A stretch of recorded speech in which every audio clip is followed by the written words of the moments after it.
Hi, I'm Caden, here with my brother, Cal, and you're watching Eating W's. eat the W. That's a W. Let's eat one. Let's eat one. That's a W.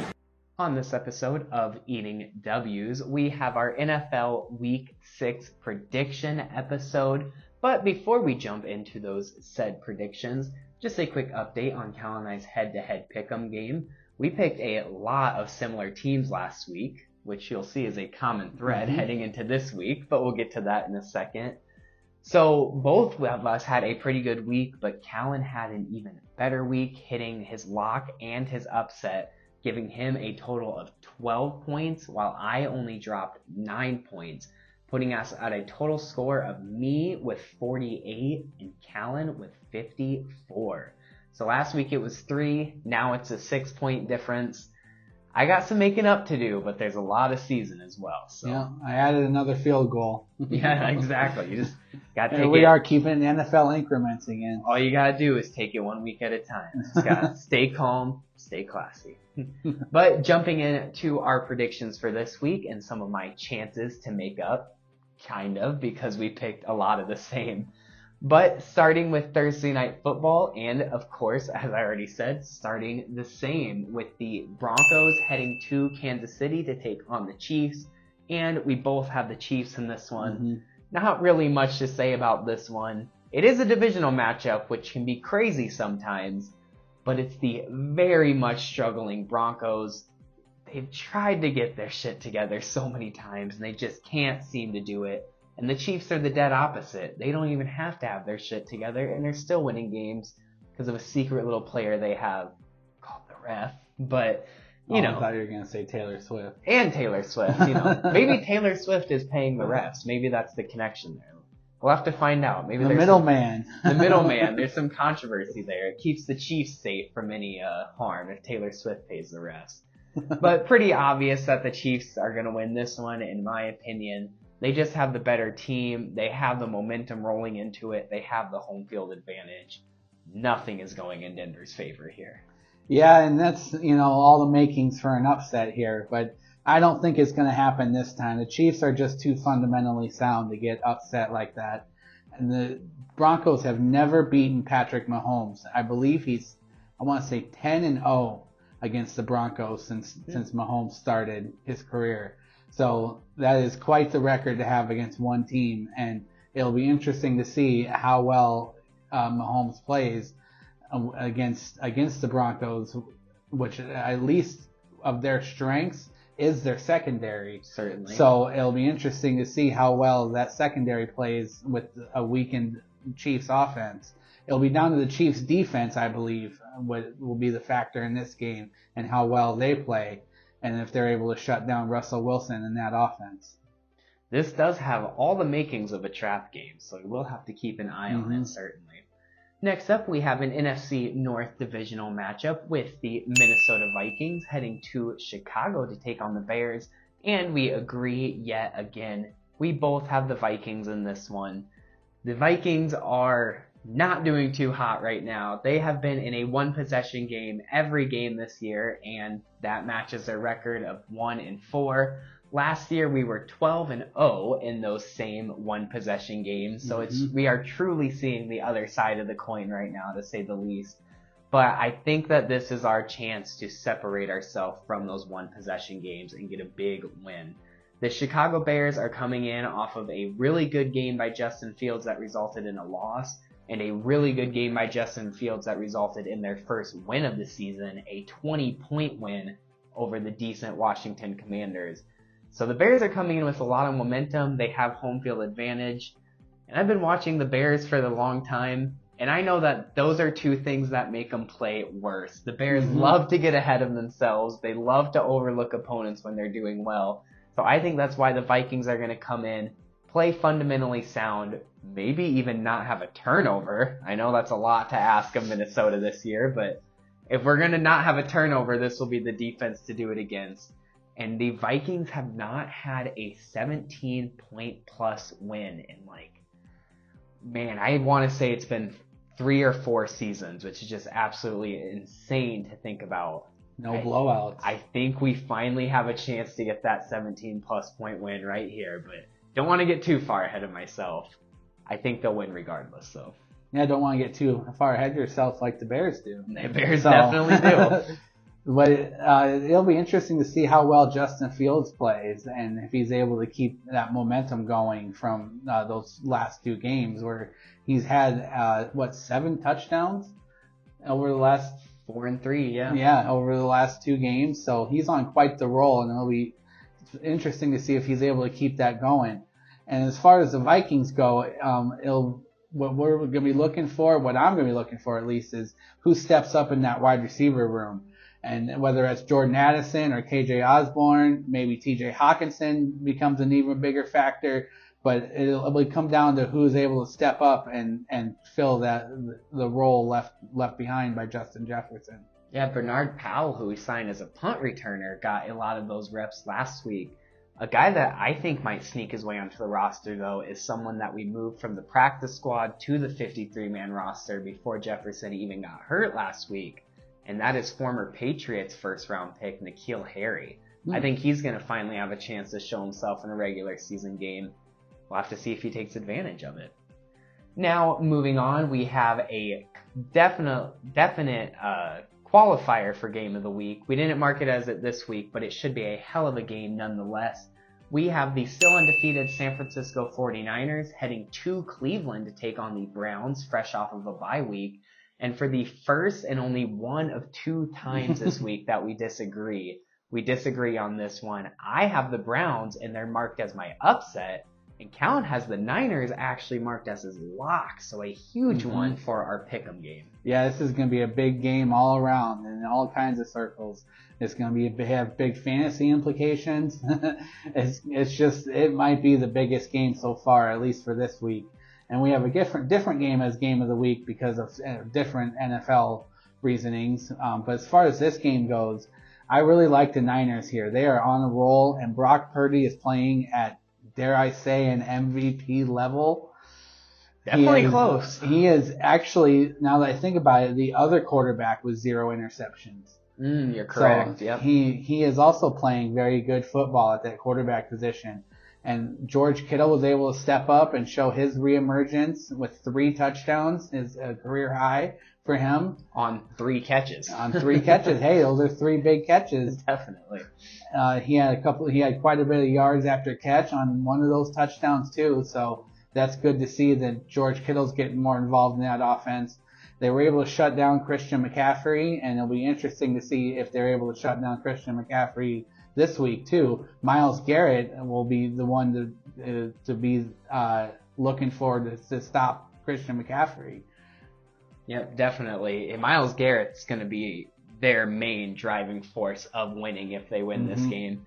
I have the Browns in this one because I know it's ironic that I just said the Broncos has trap game written all over it and then picked the Chiefs.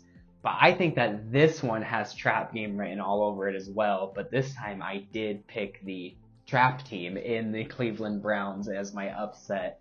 Myles Garrett's going to play a huge factor in that in both the running and the passing game. The reason Brock Purdy has been able to be this MVP caliber quarterback and has 0 interceptions is because he just has so much time in the pocket. Even when they went against the Dallas Cowboys and an elite edge rusher like Micah Parsons, he still just was able to find so much time in that pocket. So Myles Garrett needs to make sure that doesn't happen. And also the Browns are going to be coming off of a bye week. They're going to be well rested. They're going to have all their stuff together. They've been thinking about going against this really good prove-it game against the 49ers for 2 weeks now. That extra time to prepare, that extra time to rest. I think it gives them a lot of brewings for an upset right here. So we'll see if they can pull it off. The one thing I would worry about is that Deshaun Watson is still questionable. Even coming off of that bye week, and even though he was cleared by doctors, he himself chose not to play prior to the bye week. So we'll have to see if he allows himself to play this week. He did not practice yesterday. I did not know that. Yes. Deshaun Watson's one of those weird players, though, that sometimes it seems like they almost play better hurt, like when they have a type of chip on their shoulder. So yeah. We'll see if he gets himself in the game. Next up, we have our game of the week with an AFC South matchup, which is for first place at this point in the AFC South. We have Gardner Minshew and the Indianapolis Colts heading to Jacksonville to take on the Jaguars. And we agree again, we both have the Colts in this one. It's funny, the Jaguars are kind of going to have a little bit of a jet lag again, in my opinion. Of course, they're not going to be arriving there right before the game or anything, like freshly jet lagged. But now they spent the last 2 weeks in London, and they're going to be coming back to the United States now. And I think that the Mississippi mudflap Gardner Minshew is going to remind them where they are. They are in the United States now. They're playing football, baby. And I think the Colts are going to be able to pick up a win here. Gardner Minshew doesn't even play at like elite levels by any means, but seems to just find ways to win when he starts games for injured quarterbacks. And I think that's something he does right here. Yeah, he's got that winner's mentality. And it'll be nice to see how well Minshew plays against his former team. Because did he not start with Jacksonville, if I remember right? I did not even think about that. Yeah, so it's a little bit of a revenge game for him because they dumped him when they drafted Trevor Lawrence and, you know, that whole Urban Meyer situation. Luckily, Gardner Minshew was able to get out of that. Yeah, it was probably a good thing that they dumped him after how the Urban Meyer situation went. I've never seen someone get traded from a team and been like, okay, yeah, I'm good. Or cut from a team rather, and then be like, okay, yeah, I'm fine. He was better off. He went back and thanked the GM there. He was like, I really appreciate it, man. Thanks for getting me out of here. So now moving on to our primetime games in a matchup that was probably expected to be a lot better than it's going to be when they were making the schedule. And the New York Giants heading to Buffalo to take on the Bills. We agree here. We both have the Bills winning on Sunday Night Football. Like I said, this matchup was probably going to be really good at one point if the Giants haven't had the type of season that they've been having. But since they have been having that rough season, Daniel Jones had a neck injury last week, and I believe he is questionable, if not doubtful, to play. It was a stinger. Oh, it was? Yeah. So then even if he does play, he's going to not be quite 100% right there. And the Bills are coming in, except for that Matt Milano injury, which is very sad to see, at very much 100% and filled with momentum right now with the way they've been playing and the teams they've been beating. They just came off of that loss last week in London to aforementioned Jacksonville Jaguars. So they are going to be playing with a chip on the shoulder. They are going to be playing pissed. And I feel like they're going to take it out on this poor Giants team. Yeah, and it'll be nice to see that the Giants are going to finally play in New York. Oh, yeah, they will be. After all those times in New Jersey. So they're playing in New York finally for the first time this season. And I think that it's going to be much like all their other games. I believe Buffalo is going to blow them out in this one. Buffalo's coming off a tough loss to Jacksonville and London, where really they played pretty well. Jacksonville just played better. I watched Buffalo be able to score a touchdown within like 30 seconds.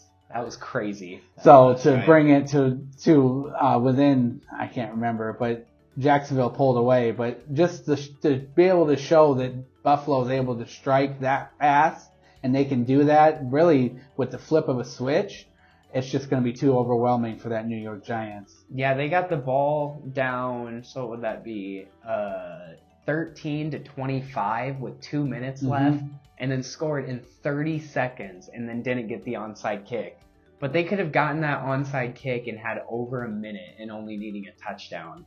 They probably would have won that game if they would have gotten that. If they get the onside kick, they probably win that game. Yeah, which is just that's how well they were playing. About. And then finally, we have our Monday Night Football primetime game with the Dallas Cowboys heading to Los Angeles to take on the Chargers. And we finished the episode just as we should, agreeing. We both have the Chargers in this one. Talk about it all the time. The Chargers are truly the Minnesota Vikings of the AFC, so I love to root for the Chargers. I think this is going to be a very closely contested game and could easily fall either way. These out-of-conference matchups are really toss-ups because you just don't know who's going to show up to play. It's the dead opposite of divisional game where it's an any given Sunday, so hyped up type thing. It's It's like, this game doesn't overly matter. No one should ever go into a game thinking that, but it's kind of the way you do it when you go against these teams from other conferences. So this is one of those ones where I kind of just ended up going with the team I want to win, kind of just ended up going with the home team. And in this case scenario, that was the Chargers. Yeah, I like the Chargers in this one too because the Dallas Cowboys pass defense has become a weakness ever since Trayvon Diggs' injury. They have not been good on the back end. And the Chargers offense is built around passing the ball with many weapons, including Quentin Johnson, Keenan Allen, and soon to be again Austin Eckler back from injury. Yep. He said he's 99% sure he's going to play this week. So that sounds like a pretty good guarantee. And I just think that the Cowboys coaching is starting to catch up to them. They're kind of on a bit of a downslide. They're able to beat the more inferior teams, but when they play a good team, especially a team that's a high-powered offense, they just do not, they don't translate well. They don't play well against them. And their offense has become almost cookie cutter in the sense that it's just like the routes are just so basic. There's no motion, there's no movement. You know, it's the way that Mike McCarthy's offense has been. It's the same complaints they had in Green Bay. It's just, 10 years later? Literally. I mean, his coaching style didn't change. He didn't learn anything new. He's running the same offense. And now Dallas is starting to figure out that offense doesn't work in today's NFL. Yeah, you can only get off on star power for so long. I mean, eventually even the brightest stars get figured out and begin to fade. So we're definitely starting to see that in Dallas, and we're going to see if the Chargers can take advantage of that. So that was our NFL Week 6 predictions. Make sure to stay tuned in until next week on Eating W's. But until then, don't forget to eat the W.